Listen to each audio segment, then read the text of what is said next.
네, 이제 이어서 우리 저기 향가 공부에 수업 듣고 마치고 궁금하거나 이런 질문 주시면 좋을 것 같습니다.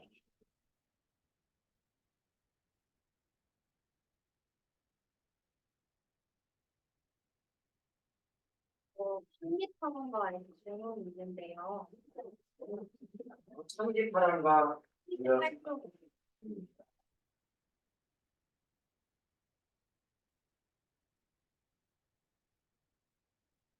80쪽에 이해와 감성 3을 보면 양주동 해독을 중심으로 해서 작품 해제에 그 19를 139, 489, 99 이렇게 세 단위로 나눠서 각각 첫 번째 단락은 화자가 다르게 묻는 문상, 그 4에서 8부는 그에 대한 달의 응답, 그 마지막은 지금 화자의 독백 이렇게 나누어진다고 하는데 양주동 해독의 내용을 아무리 봐도 화자가 달에게 묻는 문사라는 것에 대해서 어떤 것을 묻는 것이냐에 대한 명확한 내용과 그럼 그거에 대해서 달이 응답을 했다는데 도대체 무엇에 대한 응답이 있는 거고 이거 관련된 유기적인 연관성이 있는가 이 물음과 답변에 이게 해결되지가 않아서 질문을 드립니다. 그 80, 참기파랑과 80쪽에 나와 있는 그 양주동 해석 바탕은 이해와 감성 3. 네, 거의 마지막 부분에 대한 질문 주셨습니다. 그러니까 9를 13, 48, 95, 3단으로 나누었다. 여기서는. 근데 1, 2, 3, 9가 질문이고 4, 5, 6, 7, 8이 답이고 90은 이제 독백이다. 이렇게 이제 여기서는 설명을 했고 여기에 이왜 이렇게 했냐의 근거는 우리 그 78쪽에 맨 왼쪽에 있는 게 양도 선생님 해석입니다. 두 번째가 김한진 해석이고 둘은 아닌 건데 그 선구의 끝에 아니냐라고 하는 질문으로 본 거예요. 그래서 떠나는 거 아니야? 이렇게 질문으로 보고 그 4, 5, 6, 7, 8을 답으로 보고 마지막을 독백으로 이제 해석을 한 건데 그냥 그 정도다. 그 해석을 뭐 일반적인 해석이라고 또 그러니까 우리가 향가는 아직도 완전하게 해석되지 않은 부분도 있어요. 그 창기파랑 같은 경우는 배경설화가 없습니다. 여러분 여기 보시면 없어요. 배경설화가. 경동왕조 충담사 체육대로 조와 동일하다고 되어 있죠. 그래서 안민가에 대한 배경설화 속에 들어있어요. 그 말투도 뭐라고 되어 있냐면 당신이 그 기고심의 그 높다라고 하는 창기파랑가를 쓰신 스님입니까? 이렇게 물었더니 충담이 그렇습니다. 라고 한 표현밖에 없고요. 어떤 해설도 없어요. 배경설화가. 도대체 참 기파랑이 누구인지. 그래서 이런 한계들이 사실은 존재한다. 그러니까 해석자마다 다양한 관점이 있다. 그 중에서도 그냥 하나, 이 3구를 1, 2, 3을 질문으로, 4, 6, 7, 8을 답으로, 마지막을 독백으로. 그러나 이건 전체적인 것도 아니고 이건 암기할 필요도 없다. 만약에 이런 식으로 유도하려는 누군가 반드시 보기를 주어서 유추하도록 만들 것이다. 이렇게 이해하면 좀 마음이 좀 편한 거라는 생각이 듭니다. 네, 이렇게 보시면 될 것 같아요. 네, 또 다른 질문들. 그리고 그 창의파는 같은 건데 그 김한진 해석에서 네. 흰물을 북쪽 떠간 운절에 거기 부분이 그 깃바람이 역경과 시련을 겪는 거라고 나와 있더라고요. 근데 이게 사실 양수소 해석이랑 봐도 전혀 뭔가 연관성이 없고 이게 진짜 역경과 시련을 깃바람이 겪고 있는 건가라는 의문이 들어서 질문 드립니다. 혹시 그 역경 실현 내용이 해설에 들어있던가요? 네, 해설에 있었어요. 81쪽에 81쪽입니다. 페이지 좀 같이 보시게. 81쪽.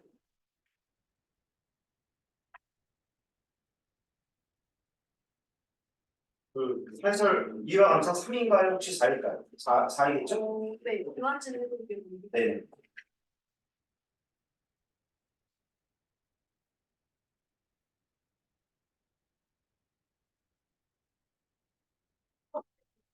맞겠지? 좀만 더 일단 81쪽 이해와 감상 4. 네. 두 번째 문단인가요? 네.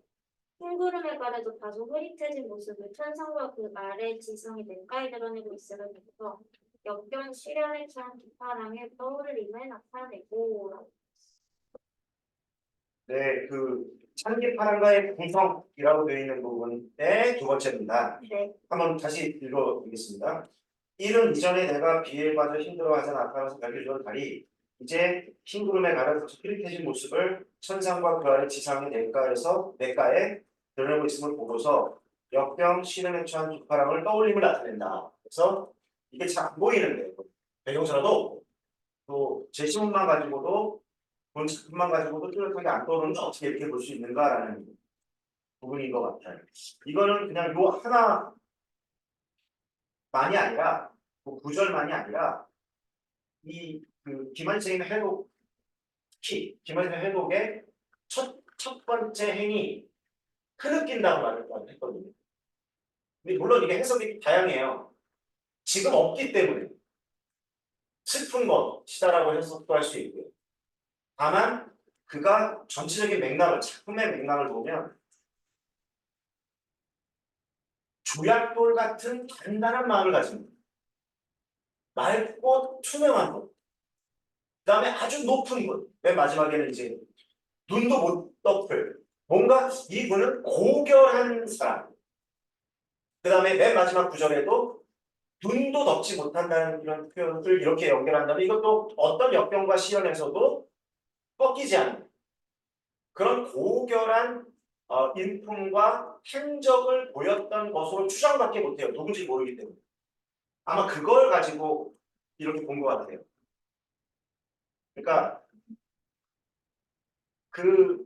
이 참 기파랑이 존재했던 지금은 없다는 얘기니까 했던 시기에 그분의 행적 고결하고 꺾이지 않고 단단하고 뭔가 아마도 왜 기파랑이라는 인물이 이렇게 훈남이라는 승려에 의해서 추앙받을 수 있었을까라는 추론이에요. 그 다음에 뭐라고 했냐면 그 안민가의 배경설화에도 당신이 그렇게 높고 심오하다라는 창기파랑가를 쓰셨소라고 하는 말에서도 또 우리가 추론할 수 있죠. 기파랑이란 어떤 인물이었습니다. 어때요? 자기만을 위해 살았던 것 같진 않겠죠. 다 파랑이었긴 했을 텐데 그랬으면 아마 그렇게 높은 사람이라고 여기지 않았을 겁니다. 또 충당도 그런 향가를 쓰지 않았을 것이죠. 이해되시나요? 그러면 그의 인품이 좋았겠죠. 근데 그건 여기 나와요. 주역도 같고 파랗고 눈도. 그러니까 아마도 기파랑은 어떤 삶을 살았을 거라고 우리가 추론할 수 있을까요? 나만을 위한 삶? 사람으로서 아니겠죠. 우리가 보통 위대하다고 얘기할 때는 누구를 위한 삶? 타인, 민족, 백성. 왜냐하면 화랑도 어찌됐건 귀족 계층이거든요. 그러니까 자기들 귀족 계층만의 계급을 위한 삶이 아니고 그 안에서 백성을 억압하고 괴롭히는 것에 대해서 흔들리지 않고 정당하지 않다고 말했을 것 같아요. 옳지 않게 하는 거에 대해서 옳지 않다고 말하고 그걸 온몸으로 아마 막고자 했을 거라는 추론까지는 정확한 그분의 행적은 없지만 우리가 요 안민가의 배경서와 그다음에 작품을 통해서 그러니까 아마 그가 그런 이유로 아마 죽었을 수도 있지 않을까. 흐느낀다는 거. 내가 지금 흐느낀다는 건 그런 사람이 사라져버린 거야. 그걸 이뤄내기 위해서 민중이나 백성들의 삶을 화랑으로서 지도자로서 귀족으로서 얼마나 많이 살피면서 고통을 받고 왜 고통받지 않겠습니까? 우리가 이게 다 귀족회의야. 그러면 다는 아니지만 대체로 뭐예요? 내 가문이 중요하고 내 집단이 중요하고 우리 정치의 문제가 그거 아닙니까? 가지면 더가 그 타격. 근데 누군가가 옳지 않다. 야, 임귀족 옳지 않아. 그러면 어떻게 되겠어요? 너 이런 부정당하고 부당하고 편법 쓰고 착취하고 이렇게 목소리를 냈다고 친다면 어떻게 대접을 하겠습니까? 이건 그때나 지금이나 하지 않죠. 아마 그것을 그 힌트는 마지막 구절에도 있다. 그 마치 교목이 느껴지지 않습니까? 요새 교목처럼 흔들리지 않는 그런 삶을 당연히 우리 그 교목의 맨 앞부분도 그러지 않습니까? 세월에 불타고라. 우뚝 서려니까 이겨내려니 그런 뭐 일제든 외부의 말도 안 되는 억압에 꼿꼿이 서려고 하니까 얼마나 많은 풍파를 받았겠는가라는 쪽으로 아마 해석을 한 것 같아요. 여기 이해와 감상이죠. 그렇게 좀 맥락으로 이해를 해요. 그래서 이 작품도 신라 시대에 만든 쭉 오래된 것이긴 하지만 역시 뒷바탕에는 뭐가 있다? 인간의 누구를 숭상하고 누구를 못됐다고 하는 것은 우리 지금 살아가고 있는 우리의 현실과도 충분히 비교할 수 있게 이해하시기 좋습니다. 네, 저도. 네. 저 참기파랑 관련해서 질문 드리고 싶은 게 있는데, 그 양주동 해독을 보면 열침의 부분이 구름을 열어 젖히려 하는 부분이잖아요. 그럼 구름을 열어 젖히는 주체는 달인데, 그러면은 문맥상 쭉 봤을 때 맨 마지막 구절은 아니고 밑에서 세 번째 구절에 마음의 끝을 분노하죠라는 부분이 저는 시작하자니 내가 뒷사랑의 마음의 끝을 쫓고 있다라는 의미로도 해석할 수 있지만 동시에 어쨌든 그 여러 잡친 주체가 달이니까 쭉 이어보면은 달이 뒷사랑이 지녔던 마음의 끝을 쫓고 싶어하는 건가? 라는 생각도 들더라고요.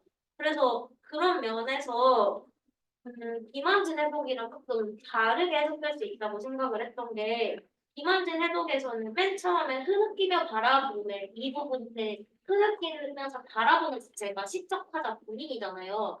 그렇기 때문에 여기서 쭉 흐름을 보면은 마음의 끝을 존노라더가 여기서는 내 자신이 시작하자 내가 그 사람이 지니던 마음의 끝을 쫓고 싶은데 라고 얘기하는 게 맞는 것 같은데 양주동 해독은 달이 쫓고 있다라는 의미로도 해석할 수 있을 것 같다라는 생각을 했거든요.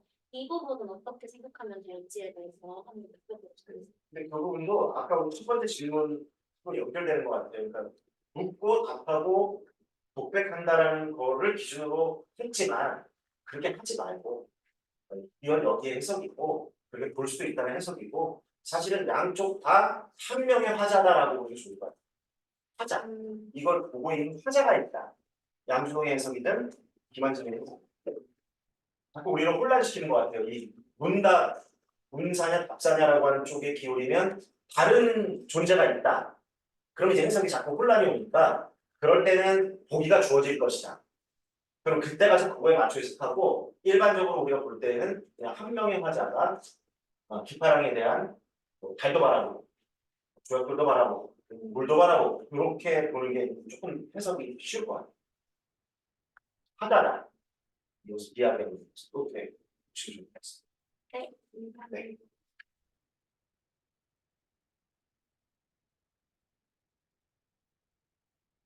이게 해석에 약간 차이가 있어요. 물론 하나는 역동적이고 하나는 좀 더 스스로해. 그러나 공통되는 게 있어요. 양쪽의 해석이 다르더라도 공통되는 건 뭐다? 기파랑의 인품이.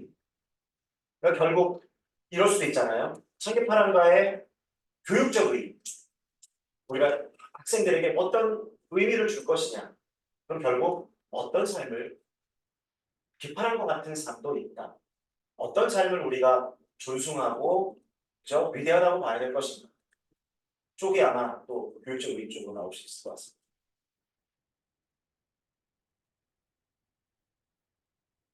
네. 또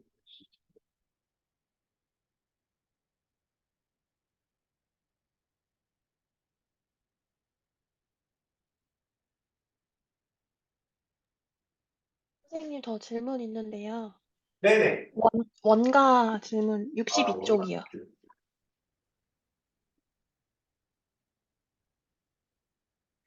그 달 그림자가 뜻하는 게 화자인지 임인지가 조금 궁금해서 제가 이거 그 엑셀 시트에도 질문 드리긴 했는데 달 네, 그림자 네. 네. 그 문맥상 달 그림자가 가는 물결을 원망하는 거니까 그 임을 원망하는 나 화자를 달 그림자로 볼 수 있지 않을까 싶어서 네, 질문 드립니다.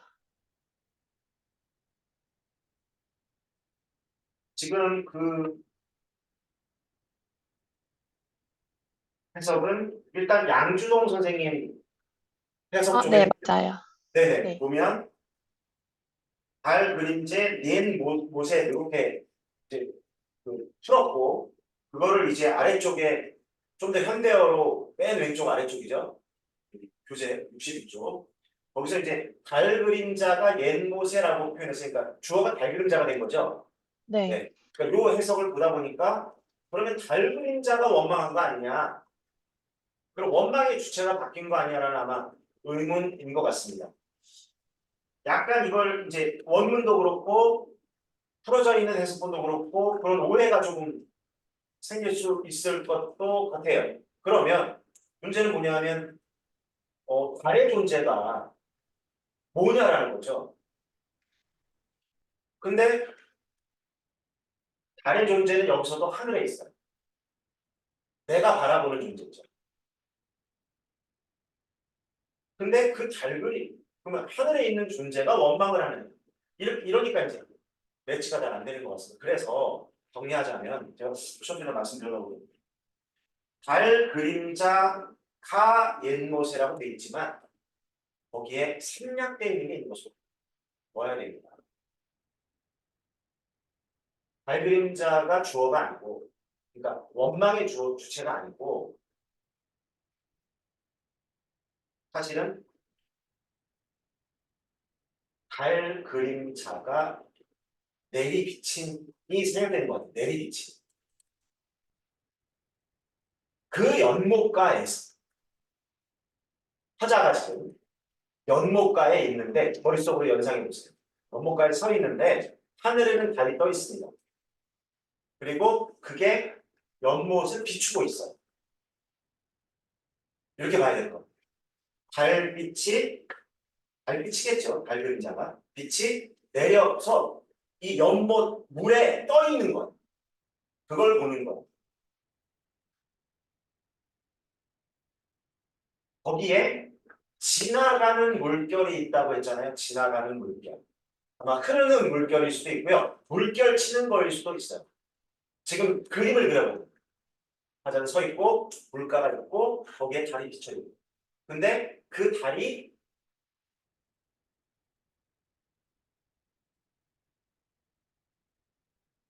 하늘에 있죠.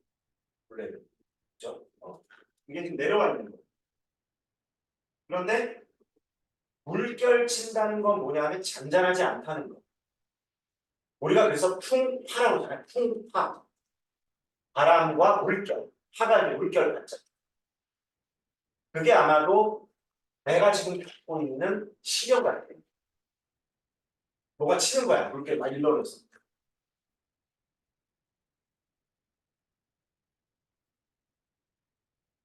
그걸 다른 말로 배경설화랑 연결하면 변했다. 세상이 변했다. 근데 그게 어떤 쪽으로 변했냐? 내가 버려지는 쪽. 이렇게 하면 배경설화로 연결되죠.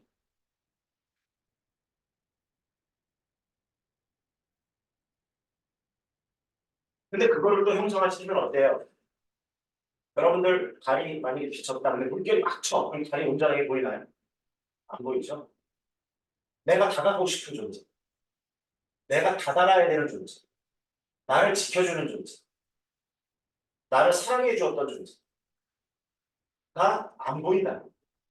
이게 변했다는 거죠. 안 보이게 되었다는 세상에는.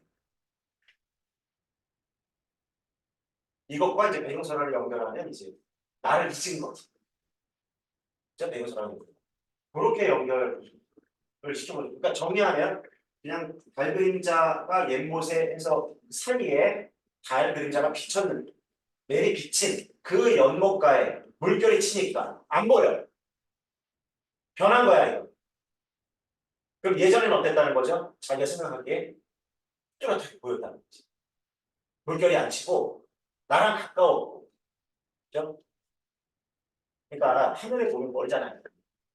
근데 내려와 있으면 나랑 가깝게 여기잖아. 저 지조. 원성왕이라고 하는 저 지조는 하늘. 왕은 하늘 같은 존재잖아요. 근데 그동안 나랑 어떤 관계였냐면 배구설을 보면 발이 마치되 노래 여기 내 가까이 내가 만질 수 있는 것처럼 나랑 너무 가까이 있었는데 그때는 아마 물결에 안 쳤겠죠. 근데 세상이 변하고 누군가 참소하고 이래서 이게 안 보여. 나랑 이제 멀어졌어. 그럼 내가 버려진 거라. 그거에 대한 슬픔을 이해한 것이다. 이렇게 연결해서 정리하시면 좀 이해가 되실까요? 네, 감사합니다. 네. 네. 연결시간 교수님, 게 저는 교수님처럼 해석을 하긴 했거든요. 달 그림자가 내린 연못가에 시청자가 지금 서 있는 상황이다라고 파악을 했고, 그래서 그 부분은 시각적 이미지를 통해서 묘사하고 있다라고 봤고, 그 다음에 여의 물결, 에와티드는 지나가는 물결이 배 타듯이 흐르는 물결을 모래가 일렁이듯 이 부분은 저는 시청하다가 연못가를 보고 있는데 그 연못 물속 안에 있는 모래가 일렁이니까 그 모래가 일렁이는 것처럼 느껴지는 건 사실 시적 화자의 마음이 일렁이기 때문이다라고 봤거든요. 그래서 그러면 왜 일렁일까라고 생각을 했을 때 소상황한테 버려졌잖아요. 약속을 했는데도 불구하고. 그래서 소상황이 시적 화자를 잊어버렸기 때문에 그거 하나, 그다음에 교수님께서 설명해주신 세상이 변했기 때문에 그 세상이 변함으로써 나는 잊혀졌고 버려져서 그래서 지금 시적 화자의 마음이 일렁이는데 그 일렁임의 표상이 모래로 나타난다라고 생각을 했거든요. 그렇게 인식을 해도 될까요? 일단 왼쪽 양준홍 선생님 속에서는 모래는 안 나오고 모래로 해석 안 했고 김환 선생님은 모래로 해석했고 네. 그러니까 이제 물결이죠. 물결 밑에 모래가 아니고 네. 지금 왼쪽에 있는 양준홍 선생님 같지는 않지만 왼쪽은 이제 물결입니다. 네. 네. 그럼 이제 해석을 그게 내 마음이 흔들리는 거 아니냐. 그것도 볼 수 있겠지만 두 번째로 한 맨 마지막 구절에도 세상이 싫어졌다 그랬거든. 네. 그러니까 예전에는 그렇지 않았는데 나를 바라보는 시각이라고 하는 거예요. 그분이 나를 바라보는 시각. 왜냐하면 맥락으로 봐야 되는 게 뭐냐면 첫 번째 구절부터 변하지 않겠다고 했거든. 내가 아니라 당신이 한 말이에요. 배경선화예요. 네. 나는 너에 대한 그런 마음이 안 변할 거야. 근데 변했다는 거죠. 변했기 때문에 변했다는 걸 물결치는 걸로 표현한 거야. 세상이 변하는 거죠. 그래서 내가 버려진 거야. 로 봐야 될 것 같아요. 맥락으로 보면. 맥락과 배경서라고 보면. 내 마음이 변한 게 아니고 내 마음이 원망하지 않다가 원망으로 변한 거 아니야? 그건 맞지만 이게 물결은 왕이 변했거나 세상이 나를 참소해서 그때의 상황과 달라졌다. 쪽으로 봐야 돼요. 왜냐하면 첫 구절에 변하지 않겠다고 해도 변했다고 해요. 그렇게 맥락을 연결시키면 좀 좋을 것 같습니다. 네, 그랬을까요? 네. 그러면 그 마지막 구절 요리도 아처럼 되어 이 부분이 세상도 싫은지고 라고 되어 있는 부분이고 그 김한진 해독에서는 세상 모든 것이 여인처지여 라고 되어 있는데 그럼 이때 여인처지는 시적 화자 본인으로 생각해 주세요. 네, 그렇죠. 싫은 것도 화자. 해석은 다르게 되어 있지만 화자의 거죠. 그러나 원인은 다르다. 원인이 있다. 원인은 뭐냐? 나를 안 버리겠다고 믿지 않겠다고 해놓고 그게 원인이. 그런데 변했어. 이제 또 하나의 현상이 나타났죠. 그래서 그 결과로 나는 세상이 싫어졌고 버려진 것 같은 마음이 든다. 이렇게까지. 네, 이해되셨을까요? 교수님, 저도 질문이 있는데요. 네네. 저도 뭔가 아까 비슷한 맥락에서 여쭤보고 싶은 게 있었는데, 그 배경서랑 1번에 이제 노래는 다음과 같다 한번 봐주시겠어요? 여기 보면은 질 좋은 잣나무가 가을이 채 안 되어 떨어지니 너를 어찌 잊으랴 하신 우러러 보던 그 얼굴이 바뀌게 되었네 라는 두 문장이 있는데요. 이게 여기 양주동이랑 김한지 해독 거기 두 부분에서는 모두 한참 무성한 잣나무가 가을이 되어도 떨어지지 않으니 너를 어찌 잊으랴 하심이라고 하는 걸 봤을 때 그러니까 이 잣나무가 떨어지지 않을 만큼 나는 너를 영원히 잊지 않겠다라고 이렇게 연결을 해서 해석을 하고 있는 반면에 여기 배경서라 나와 있는 제가 읽었던 아까 그 문장에서는 그 영원할 것 같은 잣나무가 가을이 채 안 되어 떨어졌다라는 식으로 조금 반대 해석을 하고 있더라고요. 반대로 표현하고 있더라고요. 그래서 결과적으로는 어떻게 표현을 해도 지금 효성왕이 지금 마음이 변심이 돼가지고 잊고 있다라는 상황을 표현을 하고 있으나 그걸 표현하는 방식에 있어서 그게 영원할 것 같다라고 표현을 하는 한 축의 그런 표현이 있는 반면에 이렇게 떨어졌다라는 거를 보여주면서 이렇게 그 변심을 표현하는 방식 두 번째 이런 식으로 조금 두 부분으로 나누어서 해석을 좀 해볼 수도 있을지 한번 여쭤보고 싶습니다. 네, 지금 62쪽 배경설화 1번 효성왕이 신춘과의 약속을 어기다 라고 하는 그 밑에 또 해석되어 놓은 걸 넣은 거예요. 그죠? 또이 작품을 다른 방식으로. 그러니까 이게 완전하게 통일된 해석이 된 건 아니다라고 보셔야 될 것 같아요. 근데 기본적으로는 양경생이나 김한심의 해독을 일단 학교 교육에서는 또 일반적 해석에서는 본다. 너 그러니까 잣나무는 쉽게 말하면 잣나무는 상록수예요. 소나무도. 잣나무가 항상 푸른 나무인 것처럼 나의 마음도 항상 변하지 않을 거야. 로 해석한 위쪽의 내용이 보편적이다. 그런데 지금 배경설화 1에 나온 그 해석은 또 다른 분의 해석이에요. 이렇게 해석이 많아요. 되게 많아요. 그러니까 일반적이라고 볼 수는 없습니다. 참고로 이제 안 찾아도 좋아요.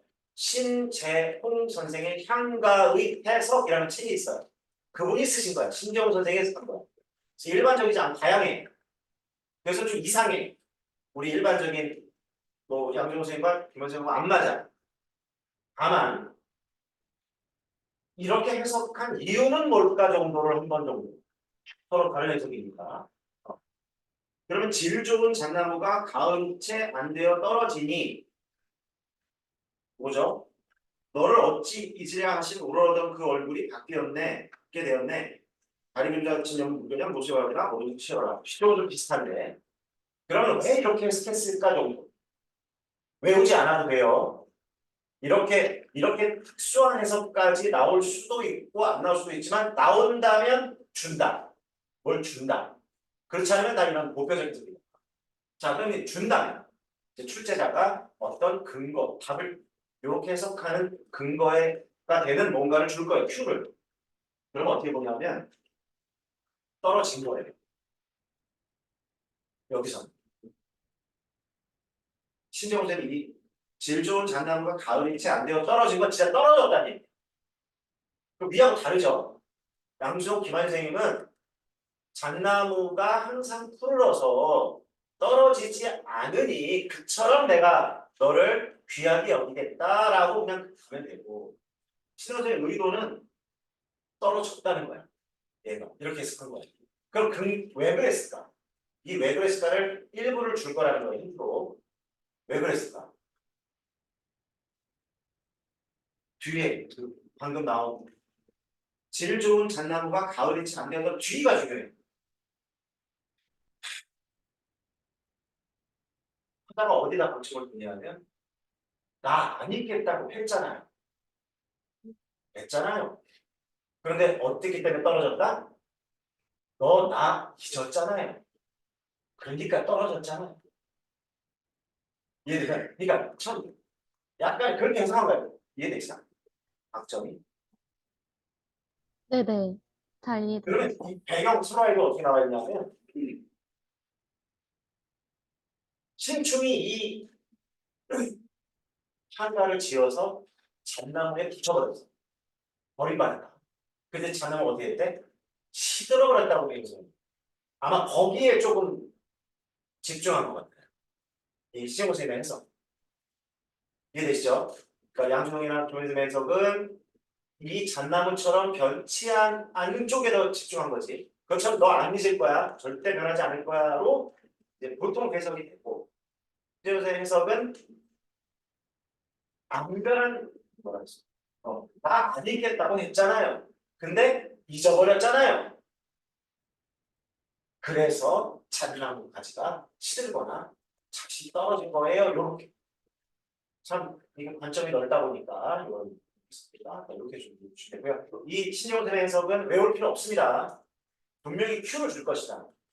다만 이렇게 제가 저처럼 해석할 수 있는 능력은 어디서 온다? 이거 외워서 오지 못 외운다고요. 너무 많아가지고. 이거 한가 이거 외울 수 있을 것 같지? 기억 안 나, 선배는. 그러면 이 추리력은 어디서 나온다? 이게 추론 능력이라고 추론.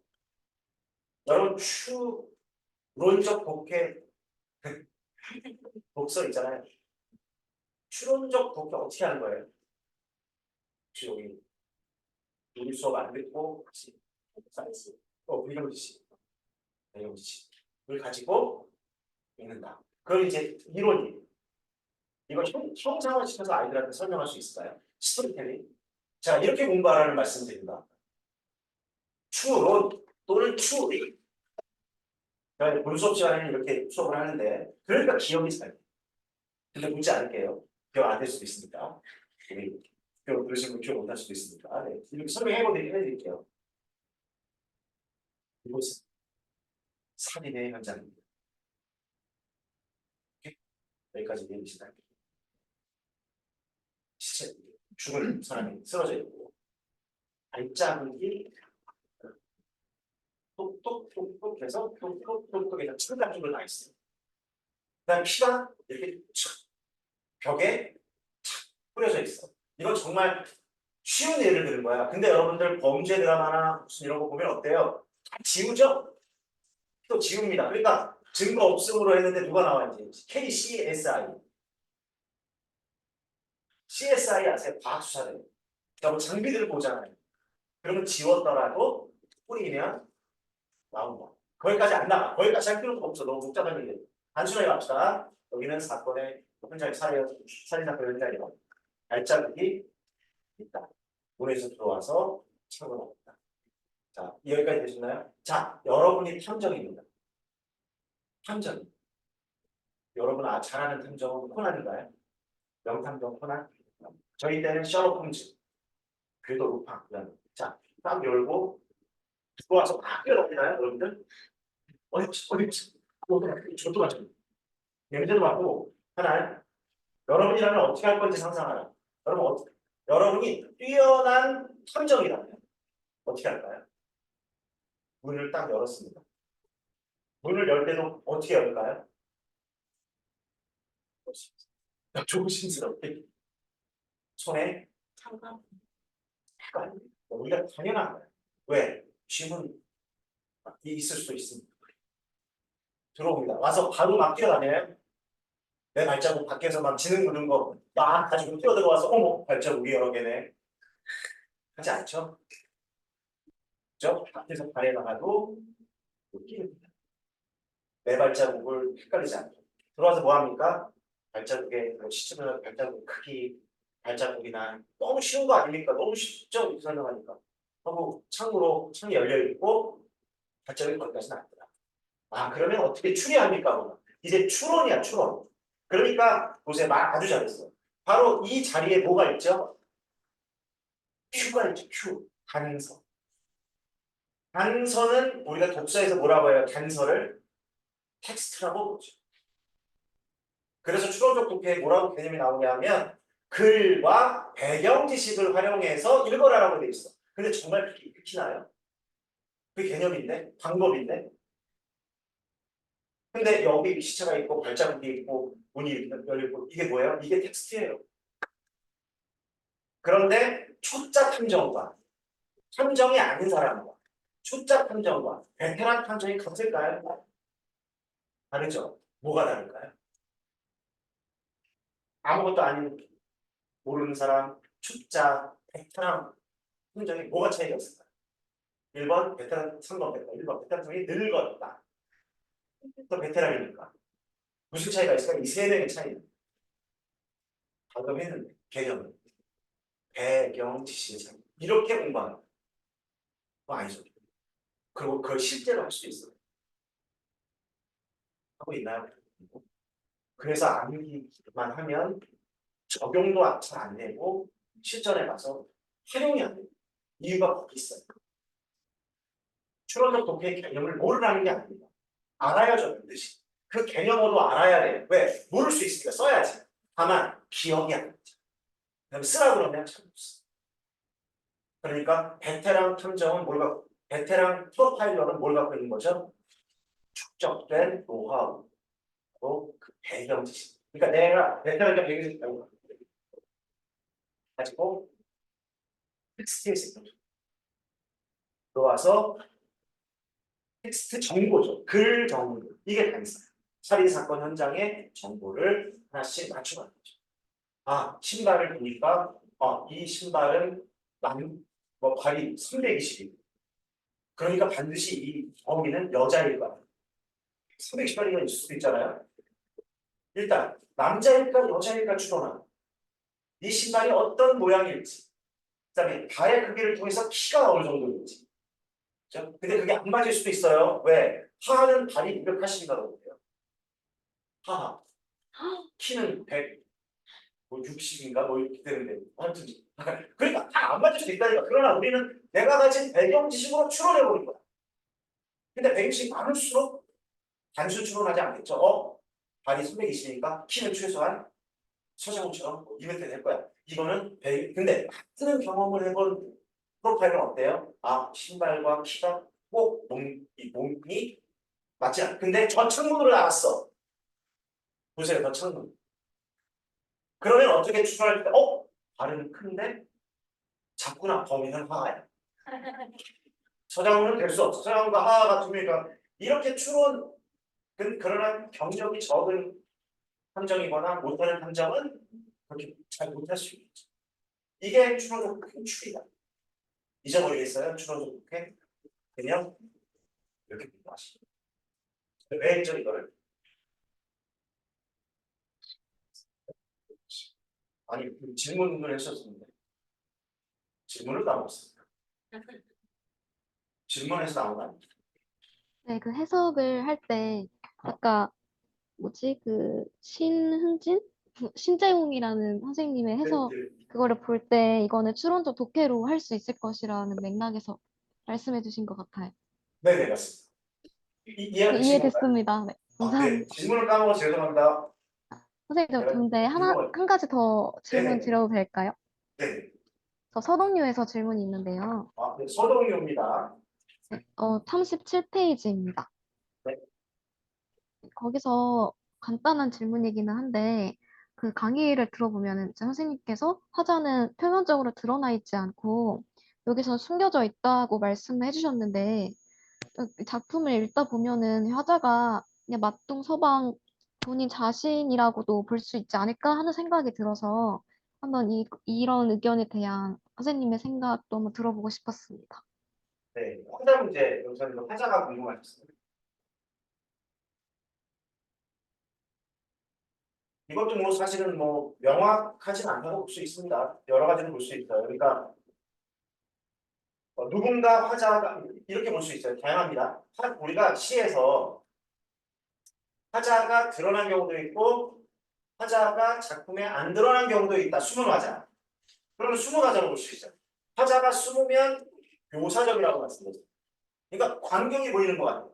마치 어떤 판에 화자는 뭐 지켜보고 있고 어디 숨어서 보고 있고 저기 선화공주가 서동을 안고 이 안고가 아기를 안고 가는 것처럼 보이는 거니까 아마 선화공주가 힘이 셌었을 것 같아요.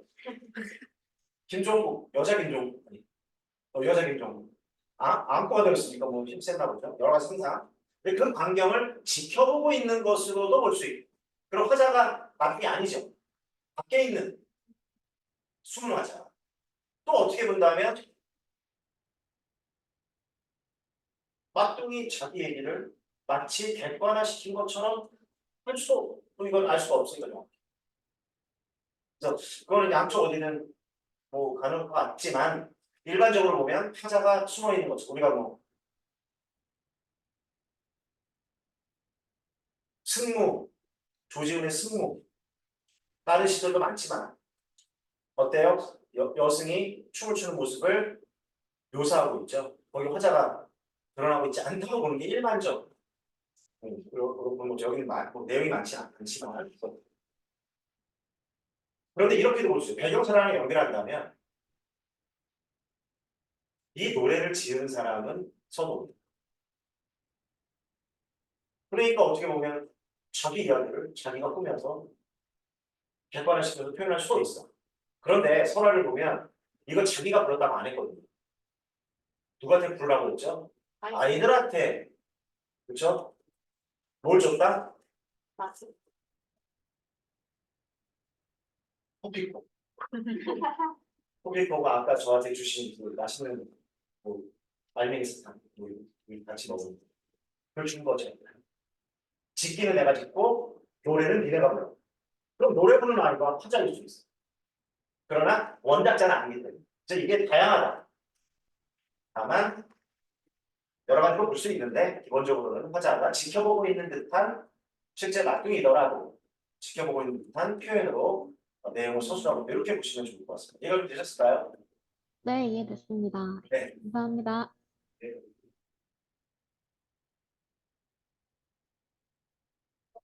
출도 질문. 아, 네네. 비출로가 봐야 됩니다. 10년 26번인데요. 네, 잠시만요.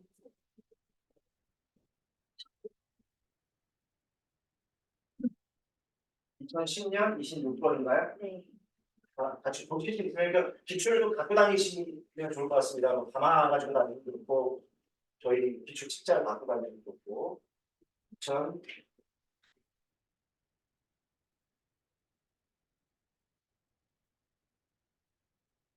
2010년 26번이면 원왕생가에 대한 질문이 관련된 게 원앙생과 관련된 기출 풀어보면서 그냥 선지를 하나하나 다 풀어봤는데 네. 그 일본의 이 문학사적 고의를 형식 측면에서 설명한 거고 향과 시조, 그리고 사설시조 이렇게 지금 세 가지가 나와 있는데 일본에 보면은 가향과 원앙생가에 있는 감탄적 어사, 즉 나부에 있는 감탄사를 활용한 종교 형식이 나의 시조, 가의 사설시조와 같은 우리말 노래의 형식적 전통으로 이어졌다라는 선지가 있고 처음에 풀었을 때는 이게 맞는 거라고 저는 생각을 했었어요. 왜냐면 이 나와 다의 예시를 봤을 때 제가 지식이 없더라도 나에는 어즈버라는 게 있고 종장에 다에도 두어라 라는 부분이 있어서 이거는 맞는 거라고 풀었겠구나 생각을 했는데 이 시조에 이런 형식적인 부분이 모든 경우에 해당되는 건 아니지 않나? 라는 생각이 갑자기 들어서 이 종결 형식이 전통으로 이어졌다는 말이 나와 다에만 해당이 되는 건지 아니면 시조라는 갈래를 통칭해서 얘기하는 건지 모르겠더라고요. 혹시 아니라면 아닐 수 있지 않을까? 라면 근거가 있어요. 혹시 그렇다면 다른 시조를 한번 봤다거나 요런 단계까지 한번 더 나가는 것도 좋을 것 같다는 생각. 일단 이 의문이 뭐예요? 이게 되게 중요한 표현인데요. 감탄사인가에 대한 용어예요. 용어. 그거라면 아닐 수도 있다. 근데 분명히 뭐라 그러냐면 이게 논쟁이 있을 수 있기 때문이에요. 감탄적이라는 관형격을 썼어요. 그러면 표면으로는 아니더라도 표면은 아니야. 감탄사라는 건 있잖아요. 우리가 혼사로 감탄사라는 게 아예 있지 않습니까? 그죠? 근데 그걸 기준으로 보면 시조나 사설시조를 보면 감탄사가 아닌 경우가 더 많아요. 이럴 때 이제 어그러진다.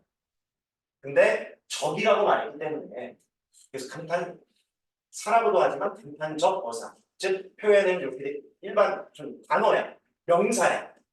그런데 그 안에 들어있는 걸로 보는 거죠. 그러니까 예를 들어 이런 거예요. 아이야, 두어라. 그럼 아이야는 명사 아닙니까? 폭격에. 여기에 무슨 아이라는데 아이라를 부른 거지 어디에 감탄이 있습니까?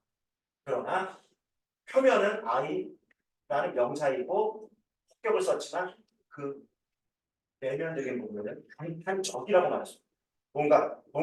뭔가 안에 있는 감정적인 것을 밖으로 털어내는 것이.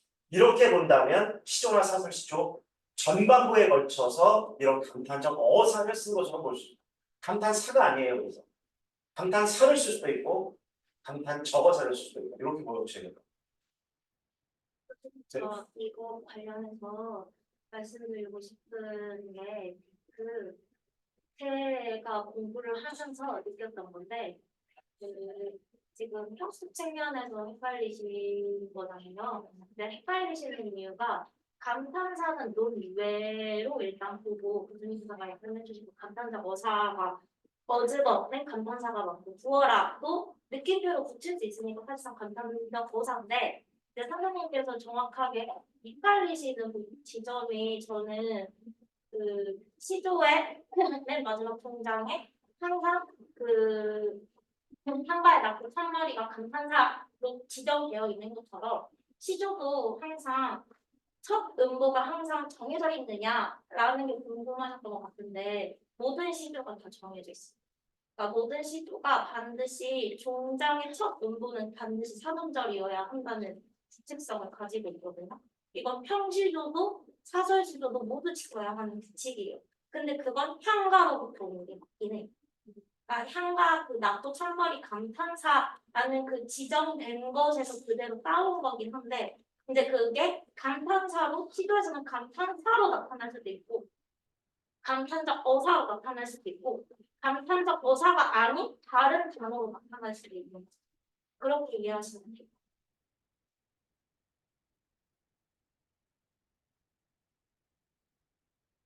네. 또 네, 그러면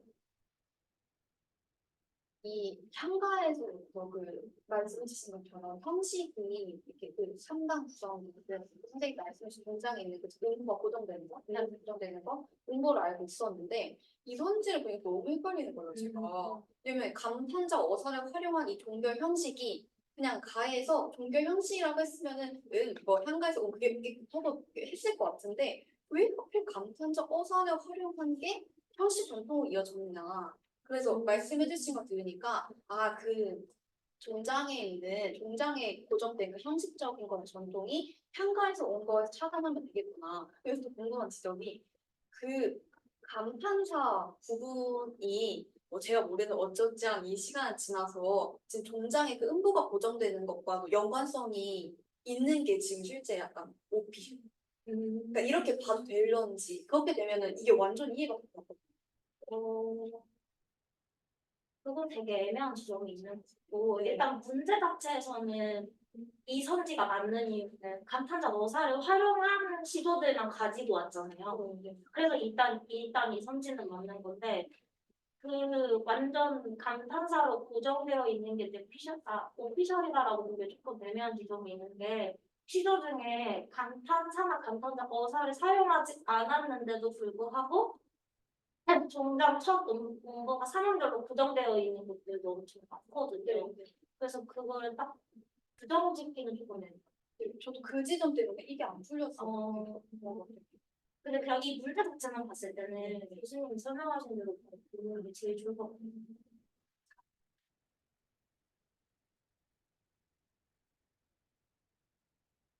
이게 향가가 상당 부분이라고 또 이어 또 마지막 구절에 이런 감탄적 부분도 있고 형식적인 것이죠. 구조적인 것이죠.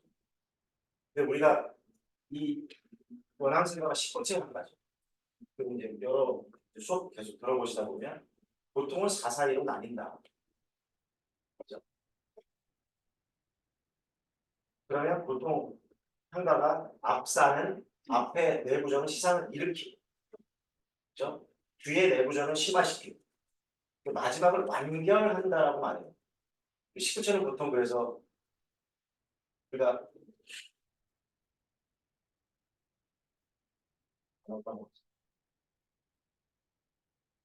사회에 관한 거지. 일반 한국어가 다르게. 그거는 뭔가 숭고함이 있다는 거예요. 19세는 그래서 대체로 숭고미가 있다. 자신의 아픔이든 뭐 고통이든 이거를 우리가 제목명만 봐도 여기도 마찬가지입니다. 자신의 현실적 시련이나 아픔을 한 단계 더 높은 차원으로 승화시키는 어떤 단계이거든요. 그게 이제 향가의 기본적인 3단의 모습이니까 형식은 3단, 내용을 보면 시장을 일으키고 전개하고 완결하고. 그러니까 시조도 똑같. 그러니까 우리가 형식을 가져갔다고 해서 100% 일치다는 아닌 거예요. 오래전 전통을 이어온 거라고 봐야 되는 거예요. 그럼 시조도 똑같으냐? 내용상으로 일으키고 심화시키고 완결하냐는 그렇게 볼 수는 없을 것 같아요. 3단이지. 그러나 마지막 구절에 완결성을 가지려고 하는 건 맞다.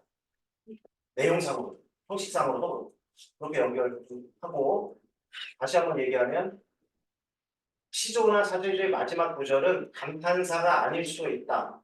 그냥 우리가 일반적으로 말하는 명사일 수도 있다. 그러나 그 안에도 화자의 마지막, 응결하는 위에서 내려오는 것들을 완결 지으려는 감정의 토로가 감탄사가 아니더라도 쓸 수 있는 그걸 그런 걸 이어받은 거라고 보면 과거죠. 거기에 덧붙여서 3번 선지에 보면은 정형화되었다라는 어휘가 있는데 그 시조는 3단 구성 정형시니까 이해를 하겠는데 그 향가도 정형화되었다고 물론 가지만 가보니 제가 정형화되었다고 그냥 보면 되는 걸까요? 난 이 기출 문제의 논점이 그렇게 보고 있는 건지. 그것도 정형시야, 정형화량과는 다릅니다. 시조는 정형시예요. 다 3단을 처음 썼습니다. 근데 향가는 4구체도 있고 10구체도 있고 8구체도 있고 다양하죠.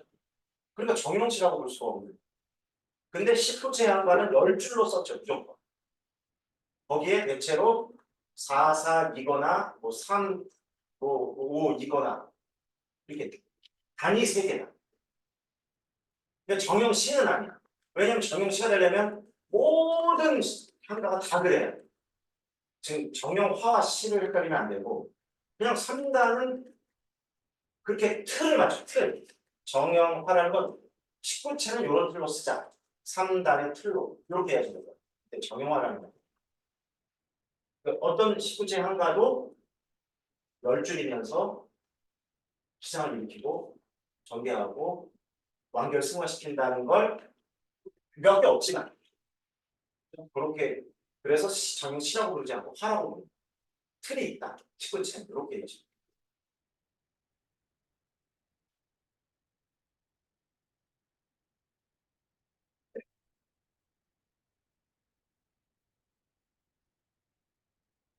추가로 뭐 질문하시기 바랍니다.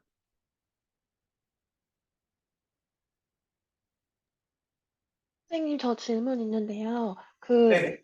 소소한 거긴 한데 그 교재 69쪽에 보면 도솔가가 사고치한가인데 도솔가를 차사 산액격이라고 했다. 삼국유사에서 그런 부분이 있어서 이거는 보통 저희가 산해가라고 하면 19체 한가를 산해가라고 하잖아요.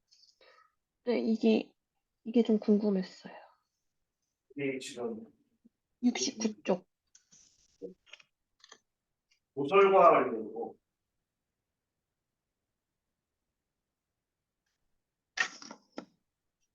페이지 69쪽 보면 별칭을 말씀하신 건가요? 네. 네, 별칭에 그렇게 네, 나와 있어서 네. 네. 삼국유사에서는 도솔가를 차사산액격이라 하였으며 그래서 산해가라고 불린다. 이거는 이렇게 보셔야 될 것 같아요. 이 67쪽 도솔가는 4규칙이죠. 4줄짜리입니다. 근데 이게 이 도솔가만 있었던 게 아닌 것 같아요. 도솔가라는 이름의 작품이 또 명칭이 나오는 그런 그 원전이 소실된 이런 작품들이 꽤 많이 존재합니다. 한가에도 있고 그냥 한문으로만 된 것도 있고 이렇게 향가로 되어 있는 것도 있고 그러니까 딱 이 구솔가만을 지칭한다기보다는 그 여기서 말하는 뭐 원전이 소실되었건 또는 뭐 이 뭐라 그래 배경서라만 있는 배경만 있는 왜 이 작품이 만들어졌는지 그러니까 이렇게 보시면 돼요. 이걸 이 구솔가를 우리말로 하면 두린 노래라고 불러요. 두린 노래. 두린 노래. 근데 두릿은 뭐냐면 놀이하고 비슷해요. 세상. 세상을 평안하게 하는 노래는 이 네 줄만 있었던 건 아니다. 이해되시죠? 그래서 그런 노래들, 세상을 편안하게 하는 뭔가 숭고한 의미를 띠는 세상을 편안하게 하는 노래들을 이런 좀 높은 단계에 있는 노래다라고 그냥 별칭처럼 불렀다. 이렇게 이해하시는 게 좋을 것 혹시 그러면 네. 더해서 이 교재에 나와 있는 도서가라는 작품 자체를 의미하는 게 아니고 그렇죠. 네네. 이 작품처럼 세상을 편안하게 하는 노래들의 모든 별칭을 찬해가라고 부른다는 그냥 별칭이죠. 그냥 무슨 어떤 정형 무슨 어떤 갈래명이 아니라 별칭이라는 거, 애칭같이 그런 노래가 그러니까 이 차사탄의 객동을 찬해가라는 말 자체의 의미는 시체로 쓰이는데 그 노래 자체가 다 숭고한 의미를 띠고 있다는 점. 그래서 애칭으로 별칭으로 불렸다는 갈래명이 아니에요. 이렇게 보셔야 됩니다. 이해가 좀 되셨을까요? 네, 감사합니다. 네.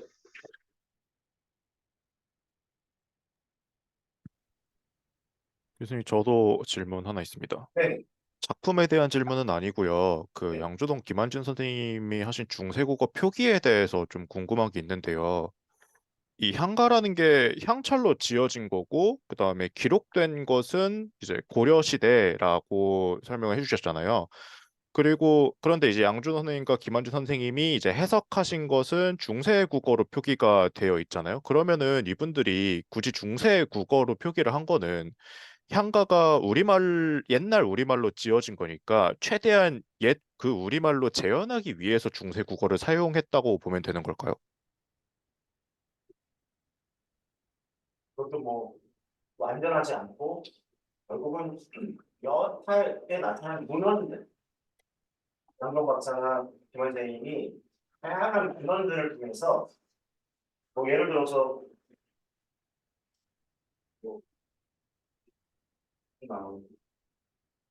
그즈지라는 이런 선어 저기 서독이는 그러면 그즈지라고 하지 말고 그냥 지금 말로 해버리면 되지 않냐.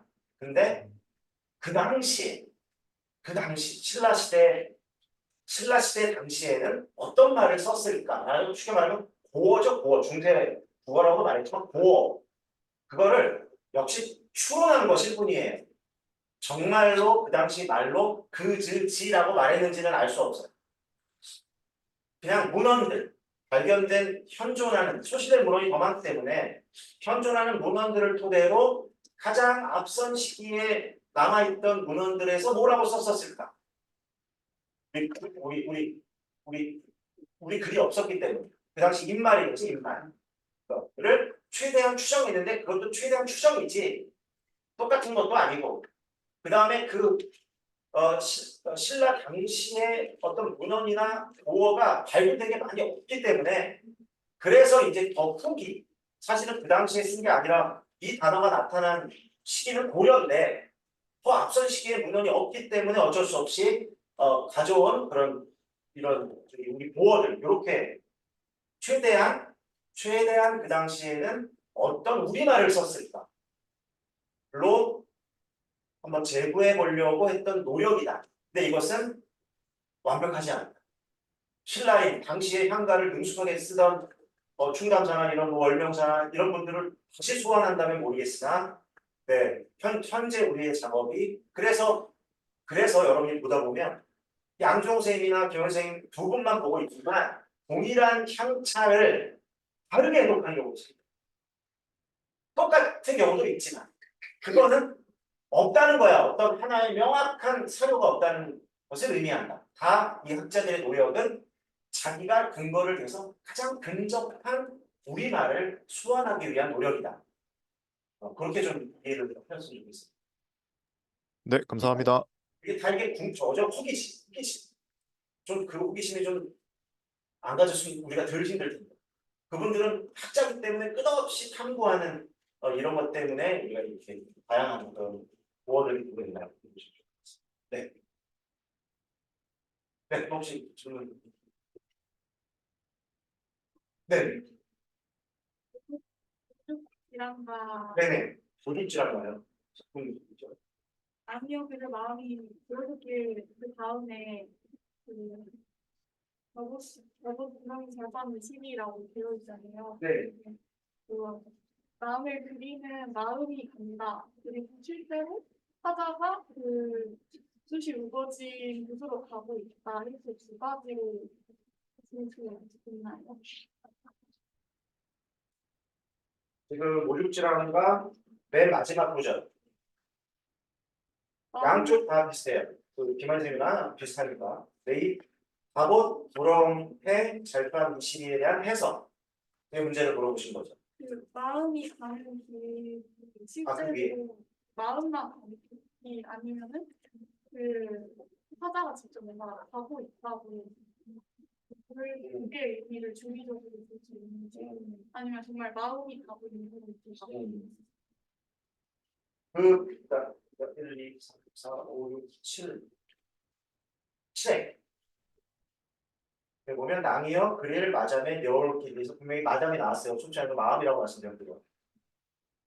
여다라는 건 간다라고 그러니까 마음이 가는 길이라고 돼 있는데 그 길이 맨 끝에 8번째 구에 나오는 마음의 길인 건지 이 다복구렁이라고 하는 다복수 우거진 험한 길이 마음이 혼량하다는 건지 진짜 현실을 가는 건지에 대한 뭐 중의적이나 근데 나타난 걸로만 본다면 마음이에요. 당신이 없는 이 세상은 혼량한 마음으로 살아갈 수밖에 없는 길입니다가 일단 그냥 기본이 돼야 될 것 같아요. 물론 그 다음은 이제 추론의 영역이죠. 왜냐하면 구체적인 근거는 마음에 있으니까. 그러면 두 가지가 다 되느냐 안 되느냐 보다는 구체적인 근거는 마음이 가는 길가 근거가 분명하고 그럼 걔가 확정된 해석. 다만 그 다음 두 번째 해석은 추론의 영역으로 가요. 그렇죠? 그러니까 이게 진짜 그 사람이 이런 막 덕수 우거진 험한 길을 가야 되는 거 아닌가요는 추론할 수 없다. 그러나 설명할 수도 있다. 왜냐하면 대중사회에서 보면 이런 서양의 영화의 시대가 지나가 버린 이라는 배경사적 근거를 또 둔답니다. 앞으로 이런 화랑의 시대가 저물었으니 낭도의 시대가 어떻게 되는가 이럴 수도 있고요. 또는 나를 가장 배경설에 보면 다른데 구역나다. 쉽게 보면 나는 축지랑 소속의 화랑인데 낭도인데 다른 데에서 나를 마음대로 데려다 쓴 거잖아요. 있었을 때 죽지랑이 존재했을 때 근데 죽지랑이 그걸 막아줬다. 애정도 과시했고 소중함도 보여줬어. 근데 이제 없어 죽지랑이. 그럼 뭐그 삶이라는 건 더 쉽지 않을 거라는 것도 우리가 그런 배경성에 추론해 볼 수도 있겠죠. 그걸 내가 바꿀 수 있고. 다만 자꾸만 본다면 마음이 이미 허해졌다. 황량해졌다고 보는 거죠.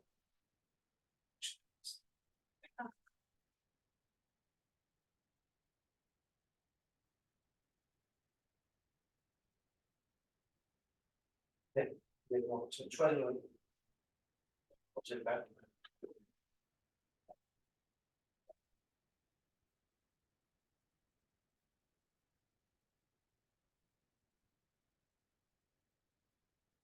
마무리를 할까요? 네, 드리겠습니다.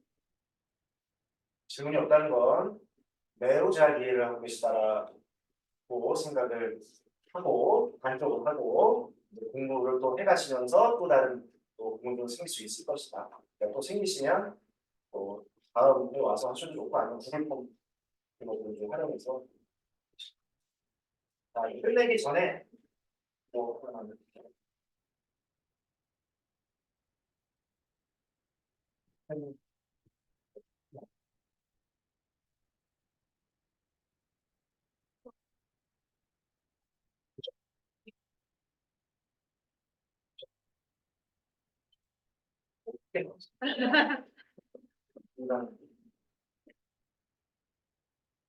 한자로 2개 써드리고 설명하고 나눠드릴게요.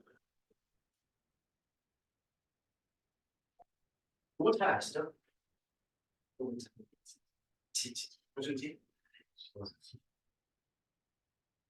그냥 오늘 되게 힘들어져서 재밌으시라고 말씀드리고 처음 보시나요? 앞에 얘는 알죠? 술에 관하고도 하고 참 뒤에 건 보셨을 거예요. 요거 간단하게 요건 알치잖아요. 이거 왜 알치죠? 이렇게 질문 안 해보셨죠? 그래서 질문해요. 왜 알치예요?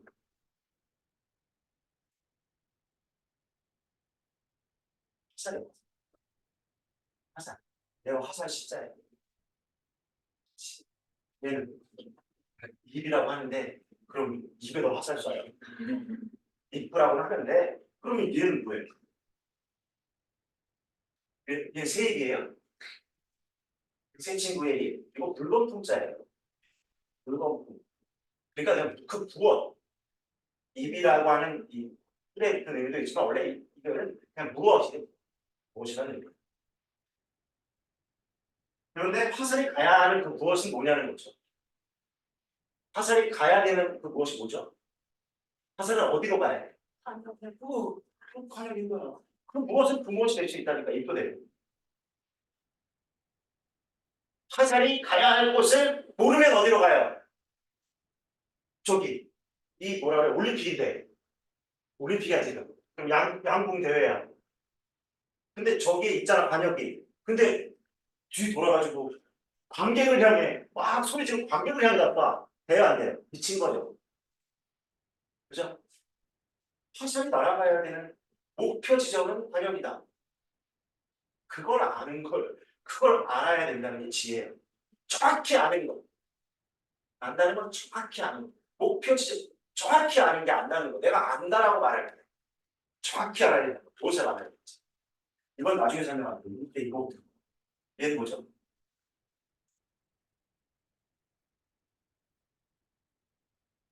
얘도 진짜 이거 지혜 진짜 나중에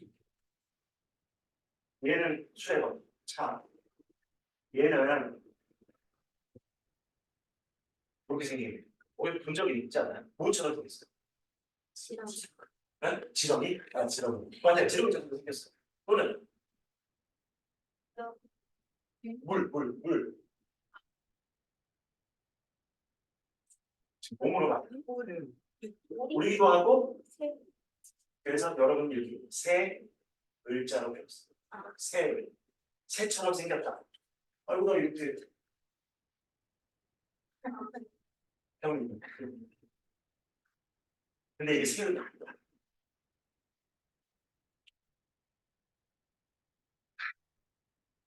네. 요거 앞에 글자가 여기서 순서대로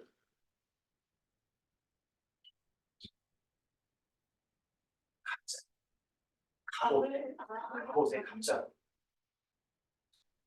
이거 다 뭔지 알죠? 그럼 갑을 나 이건 뭐 저랑 이제 앞으로 더 만나게 된다면 추후로 합격하면 이런 문학적 분위기일 거야. 그러면 독해가 기가 막혀. 그럼 지금 해주세요. 근데 글자가 544. 한 글자당 2시간씩 걸려. 중간중간에. 알죠? 그 다음에 나올 거는 이제 얘는 무슨 갑옷의 갑자긴 한데 또 갑자년생, 뭐 일축년생 이런 십간 시리즈. 야, 십간이. 근데 얘가 무슨 모습이냐면 원래 얘는 원래 글자. 그걸 갑골 제일 오래된 거. 내가 어떻게 되냐면 이렇게 십자가죠. 그 다음 글자들이 이제 나와. 소전, 예서, 해서, 글씨. 이렇게 되어 있습니다. 그럼 얘가 뭐다? 여러분 못 봤겠지만 시예요, 시. 시야. 그러니까 벽시한 거 같잖아. 완두콩 그런 거 봤잖아요. 걔가 모습이 동그랗거나 타원형이거나 이렇게 생겼잖아요. 개를 심어서 촬영을 안 해봤죠. 그럼 걔가 일단 여러분 예를 들어 콩나물이나 완두콩 심으면 어떻게 될 거라고 상상하나요? 그러니까 땅속에 있다. 내가 지금 콩이야. 어떻게 될 거라고 생각해? 상상을 할 수 있어. 어떻게 될까요? 일단 얘가 먼저 나와요? 아니면 얘가 먼저 나와요? 이게 땅이라고. 땅이 이렇게 있다고. 그럼 일단 뭐부터 시작되는 거야? 뿌리부터 그냥 나와요? 어떻게 나오죠? 쩍! 이 동그란 게 타원형이 쩍! 계란이 깨지듯이 이렇게 돼야 힘이 있어야 나올 거 아닙니까? 그 모습. 위에 원래 모습. 그러면서 이제 조금 나왔다. 형상화시키는 능력이라는 게 뭔지를 말씀드립니다. 그러니까 왜 갑옷의 의미가 붙었냐? 원래는 씨앗이 딱 갈라져서 뿌리가 밑으로 이렇게 나오려는 거야, 원래 의미. 그런데 왜 갑옷이라는 의미가 붙었냐? 이게 딱딱하잖아, 겉에가. 씨를 둘러싸고 있는 거야. 그러니까 민실이 붙은 거야. 그런데 얘는 그랬던 놈이 어디로 올라간다? 아니, 밑에가 나왔어. 딱 해갖고 밑에가 나와. 그 다음에 어디가 나와? 아직 힘들어. 이제 위로 나오는 모습. 그래서 얘가 진짜 우리가 새싹이지. 봄에 뿌리를 쫙 갈라지고 이게 스토리가 다 있다. 흐름이 밑으로 쫙 갈라지면 조금 나오고 뿌리가 좀 나와야 그래요. 흡수하니까. 그러면서 위로 이제 대가리를 쳐들고 아직 흙 밖으로 나온 건 아니지만 흙 밑에서부터 이미 싹이 있다고 해요. 그 모습을 상영합니다. 이게 뭐예요, 그러면? 아불, 병. 얘는 어때요? 안에 있다. 이게 안 됐잖아. 말이야. 안에 있다. 더 나온. 정은? 그래서 이게 장정정이라는 거예요. 이 모습 자체가 뚝 튀어나오고 이다 스토리가 있어. 그걸 가르치는 못해요. 요것만 우리가 있어. 그러면 얘 모습 그 자체예요. 새싹이 나오는 모습이 반듯해요. 정처럼 딱 서요. 아니면 요래 나와요. 요래 나오겠죠? 오케이?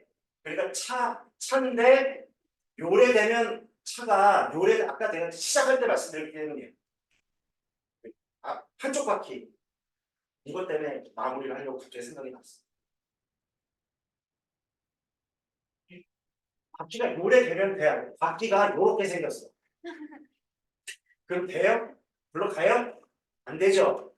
그러니까 얘가 그렇게 의명해보고 얘가 어그러지라 했잖아. 삐꾸라고 삐꾸 뭔가 삐꾸 미안해. 어쩔 수 없이 이렇게 몸으로 말해오거든. 너네 여러분도 선생님 되면 이렇게 해요. 외워! 밑줄 쳐! 시험에 나와! 지랄하지. 그래서 얘가 지랄하지. 이미 어그러져. 제대로 모르고서. 우리말에 오는 한자에 있어요. 그게 지랄은 근데 지랄 안 나옵니다. 그냥 국어로 나오죠. 이미 어그러진 걸 지랄하고 적과점내라는 거에 우리는 욕으로 쓰지만 그 원천은 뭐다? 알미 어그러져 있다. 그래서 방법을 알는 거예요. 아까 말했지만 함께하는 토론을 통해서 공부도 하고 한쪽 바퀴에 올바른 바퀴 또 한쪽은 나 스스로 탐구하고 근데 근본은 호기심입니다. 궁금해요. 알고 싶어. 답을 못 찾더라고. 왜? 라는 질문은 스스로 이 양쪽 바퀴가 돌아가야 지랄을 하는 거예요. 이상 마치겠습니다.